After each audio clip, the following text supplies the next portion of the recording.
ඒක පාර්ශික ආදරයක්. ඒක එයා දැනගෙන ඉන්නේ නැති. හැබැයි දැන් මාස 7කට විතර කලින් එයා අපිව දාලා යනවා.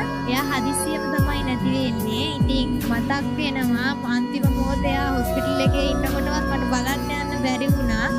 වෙලාවකට ඉතෙනවා සමහර වෙලාවට එයා බලාපොරොත්තුෙන් ඉන්නේ නැති නේද මම එනකන් කියලා. බලාගෙන ඉන්නත් ඇති. දන්නේ නැහැ ඉතින් කොහොමද කියලා.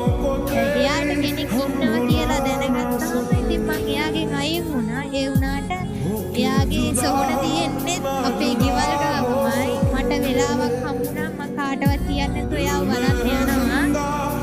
මතක් වෙන වෙලාවට ඉතින් ඉන්න අමාරුයි. ඒක තමයි ඔයගේ හිතේ තියෙන ප්‍රශ්නේ. ඒක පාර්ශ්වික ආදරයක්. ඔයා එයාට ආදරය කරනවා. එයාට කෙල්ලෙක් ඉන්න නිසා එයාගෙන් ඔයා ඈත් වෙනවා. හැබැයි හිතන්නේ නැති වෙලාවක එයා අපිව දාලා යන්නම යනවා. ඒක පාර්ශ්වික ආදරයට ඔයාද දෙයක් කියනවා නම් මුළු ලෝකෙම ඇහෙන්න හදවතේ හිර කරන් ඉන්න යමක් මොකක්ද කියන්නේ? ඒක පාර්ශික ආදරේ හරි ලස්සනයි හිමි වෙනවා නම් ඒක බලාගෙන ඉන්න කෙනාට තමයි ඒකේ දුක දැනෙන්නේ. ඉතින් අර ඇස් ඉස්සරහා සමහර දේවල් වෙනකොට තරහා